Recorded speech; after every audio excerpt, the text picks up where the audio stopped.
It was just a wedding photo, a joyful moment frozen in time. Bride and groom smiling, surrounded by family and friends, all dressed in their finest clothes. But when historians zoomed in on the bride's hand, something dark and terrifying came into view. A secret hidden in plain sight. A detail so chilling it rewrote the story of that day and the lives that followed. The photograph was taken in 1907 in a small town in New England.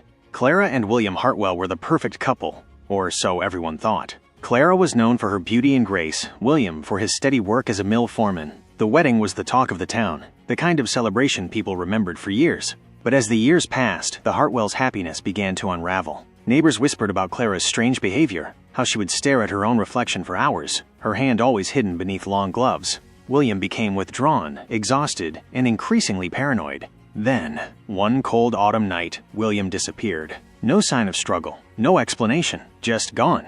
When the old Hartwell house was later inspected, the wedding photograph remained on the mantelpiece, Clara's hand prominently displayed.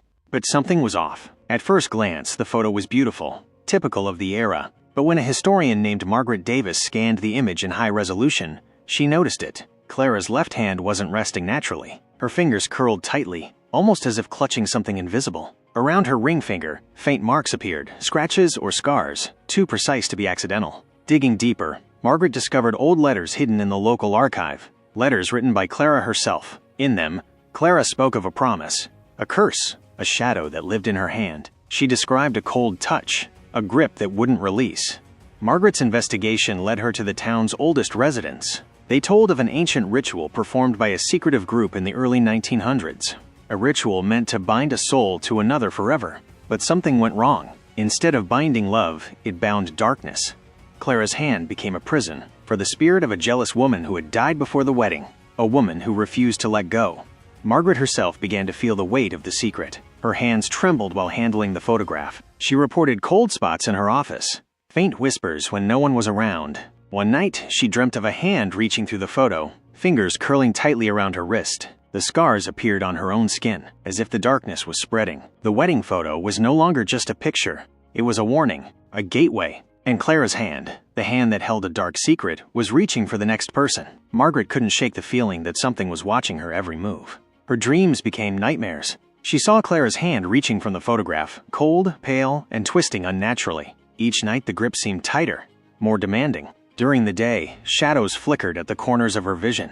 Her friends noticed her growing pale and distracted. One evening, Margaret found an old diary tucked inside the town library archives, its pages brittle and stained. The diary belonged to Eliza Monroe, the jealous woman whose spirit was said to haunt Clara's hand.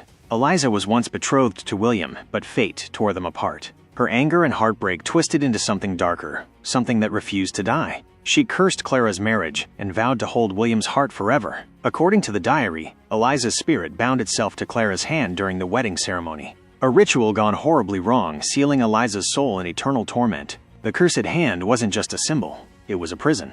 Margaret delved deeper into the history of the ritual. She found references to a secret society known as the Veil Keepers, who dabbled in forbidden magic, aiming to bind souls through blood and promise. They believed love could be immortalized through pain, but their spells were dangerous, unpredictable. One mistake in the bond would trap not just souls, but time itself. Margaret discovered an old photograph of the Veil Keepers at the very same wedding. Several faces were blurred, but one stood out, a woman with pale hands, her fingers unnaturally curved. Could this have been Eliza? As Margaret pieced together the mystery, she began noticing changes in herself. Her left hand started aching, as if gripped by invisible fingers. Faint scars appeared along her ring finger, scratches that weren't there before. One night, while studying the photograph under dim light, the room grew icy cold. A shadow flickered behind her. Turning quickly, she saw nothing but the faint glow of the photo on the wall. But the hand in the image had moved. The fingers had curled tighter. Margaret's heart pounded. She tried to pull away, but her own hand reflexively mimicked the grip. She was becoming part of the curse. The final straw came when Margaret woke to find fresh scratches on her wrist. Deep, precise, like someone or something was warning her. She knew then she had to act. The only way to break the curse was to find the original Veil Keeper's ritual site, the place where the binding was first made. Margaret gathered what little information remained and prepared to confront the darkness that had haunted Clara and now her. But the curse was not going to let her go without a fight. Margaret's search led her to the outskirts of town, to a forgotten grove hidden beneath ancient oaks. Locals called it Whisper Hollow, a place avoided after dusk, whispered about in fearful tones. The air was thick with damp earth and rotting leaves, shadows stretched like fingers, reaching through the fog. At the heart of the grove, she found a stone altar, cracked and worn by time. Carved into its surface were strange symbols, the same ones described in the diary and etched faintly on Clara's wedding ring. Margaret set up her equipment, preparing to record any unusual activity. As night fell, the temperature plummeted. The forest grew eerily silent, save for the crunch of dry leaves beneath her feet. Suddenly, the air rippled, like a veil tearing, and a cold breath brushed her neck. She turned sharply, but there was nothing there. Then the altar glowed faintly, bathed in a ghostly blue light. Margaret's heart raced as she watched the wedding photo projected in mid-air above the stone. Clara's hand reaching out, fingers curling toward her. From the shadows, a figure appeared. A woman in a flowing white dress, her eyes hollow but burning with rage. Eliza Monroe. Her voice was a whisper, yet it echoed through the grove. "You took what was mine. Now you'll join us." Margaret tried to back away, but invisible hands grasped at her wrists, cold and unyielding. Pain shot through her arm, matching the growing scars on her hand. The veil between worlds thinned, and Margaret saw flashes of the past. The wedding ceremony, the binding ritual, the moment the curse was sealed. The wedding guests frozen in place, unaware of the dark magic twisting the day into eternal torment. Clara's hand gripping the invisible prison, Eliza's spirit trapped and furious. Margaret realized the horrifying truth. The curse wasn't just bound to the hand, it was a cycle. Every generation, the curse reached out, claiming new victims to feed the restless spirit. And now, Margaret was next.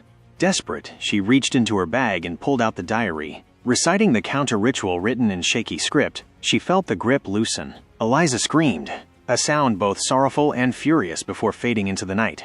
The altar's glow dimmed, and silence returned. But as Margaret looked down, she saw the scars on her hand still faintly glowing. The curse was broken for now.